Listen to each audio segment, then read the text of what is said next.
My dear colleagues, today I wish to address an urgent public health issue that is silently but steadily affecting the Filipino people. Ang pagtaas ng kaso ng chronic kidney disease. Ito po ang bato na gusto ko pong ipaaresto. Ang bato sa kidney. Pero kidding aside, Madam President, an estimated 13 million Filipinos are diagnosed with various stages of chronic kidney disease or CKD. This makes up for 11.2% of the Philippine population. Ibig sabihin, sa bawat 10 tao dito sa plenaryo, may isang may CKD, unfortunately. According to the Philippine Society of Nephrology, every hour, kada oras, may isang Pilipino na nagkakaroon ng chronic renal failure. At kung dati pang senior citizen lang ang sakit na ito, ngayon, 57.44% of kidney disease patients ay nasa 20 to 59 years old. Pabata ng pabata ang mga pasyente ng CKD.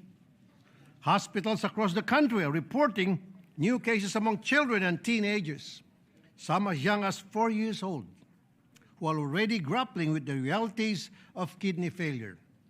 In fact, I have come face to face with these young CKD patients. At nakita ko po ang lungkot sa kanilang mga mata dahil alam nilang habang buhay na nila ito kakaharapin. Itong si Mariano Trias ay na-diagnose nung siya ay 30 taong gulang pa lang. Si Ron Ryan Jacinto na-diagnose naman nung 16 years old pa lamang siya. At 6 na taon nang nagda-dialysis. At si RG Sibulan, 4 years old pa lang nang ma-diagnose at halos 10 taon nang nagda-dialysis dahil sa stage 5 ng CKD. I invite you to watch this short video.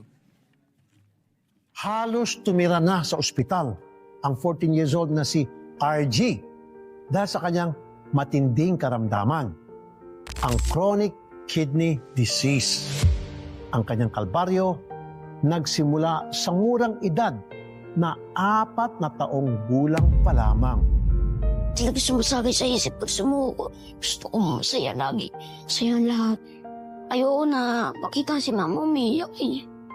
Lagi na sa isip ko si mama pagod na. Galing trabaho, walang tulog. Tapos pupunta na kami ng ospital. Pagdating dun, wala nang pahinga. 7 taon na po ako ngayon dito. Makita si mama umiyak eh. Lagi na sa isip ko si mama pagod na.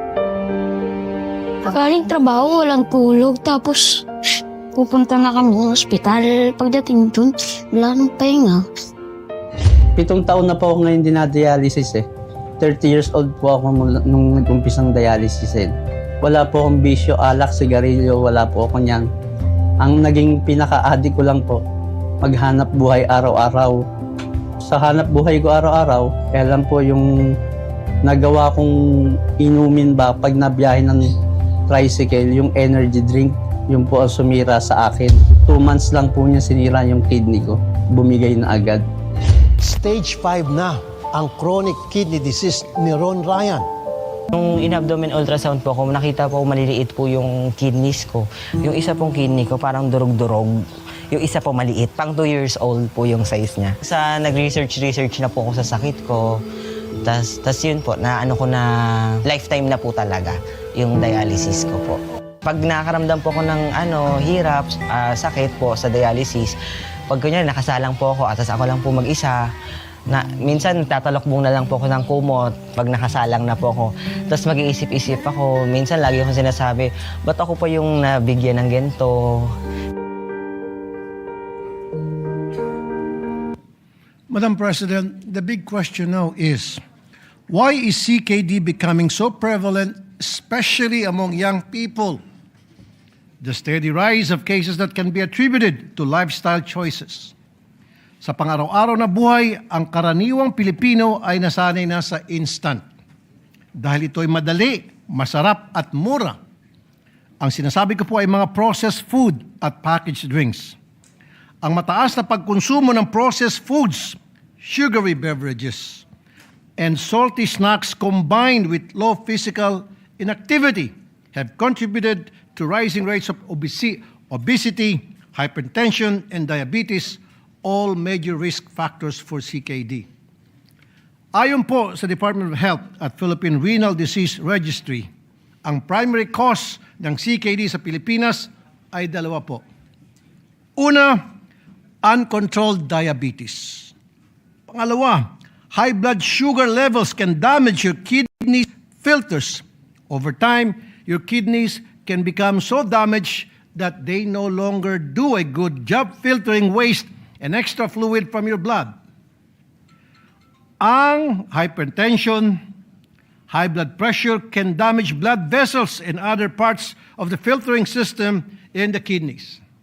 If these parts of the kidneys filtering system are damaged, your kidneys may not work as well to remove waste and extra fluid from your body. Extra fluid in your body can raise your blood pressure even more, thus creating a dangerous cycle.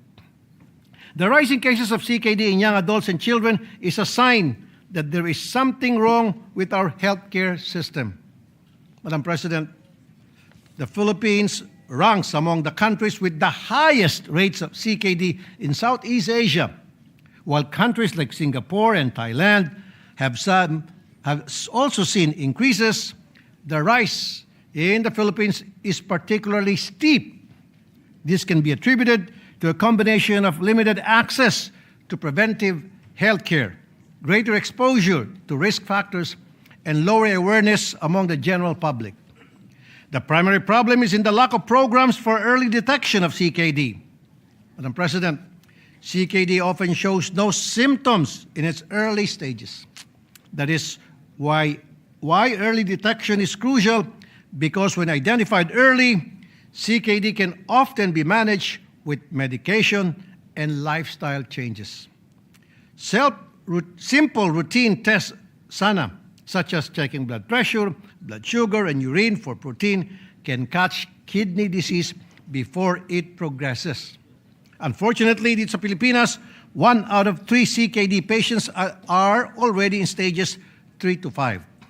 At sa stage na ito, the cost of managing the disease is 11 times more than managing it in its early stage. From 44,000 pesos to mataas hanggang 116,000 pesos for non-diabetic patients, and from 46,000 pesos to 120,000 pesos for diabetic patients. That is why we must focus on education, regular screening in schools and communities, and promoting healthy habits from a young age. With this, I propose that we explore measures that could address this health concern.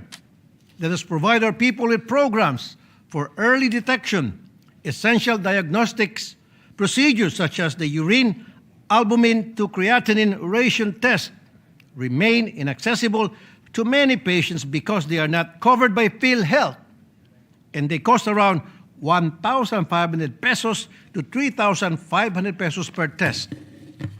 I filed Senate Bill number 2123, ang Accessible Kidney Care Act, which will provide free kidney health screening in barangay health centers and super health centers to make screening more accessible to the public. Other preventive measure that we could put in place is the improvement in the daily nutrition habit of our people. I filed Senate Bill 1668, or the Health Rating Label Act. The measure will provide a system that measures the overall nutrition profile of packaged food and beverage products from 1 as the least nutritious to 5 as the most nutritious. The rating system is calculated based on a product's calorie, saturated fat, sodium, sugar, and fiber content. Several countries have implemented these measures, and major food and beverage manufacturers have complied. The manufacturers either put the warning label or simply reduce the sugar or sodium content to avoid having their products marked as unhealthy, and as a result, turn off their consumers. Mr. President, the impact of CKD on a young person's life is profound. Physically, CKD leads to fatigue, weakness in advanced stages, the need for regular dialysis, a process that replaces kidney functions but requires several hours, multiple times a week. This can interrupt schooling, work, and social life. panghabang buhay po ang sakit na CKD, which is why, beyond the physical toll, CKD also brings emotional and social challenges. Families are affected too, facing high medical costs and the emotional weight of supporting a loved one through this chronic disease. As advocates for our people's health, Madam President, let us remember that the fight against CKD is not just the responsibility of doctors and hospitals, it is a challenge for all of us. But the good news is, madami pong solusyon or prevention na mas mura kesa sa pagpapagamot ng CKD. I hope for the support of my dear colleagues, and I know whoever would chair the Committee on Health, may kita nilang halagaan ng mga panukalang ito. Maraming salamat po, Madam President, my dear colleagues. Good evening. Thank you, Senator Raffy Tulfo.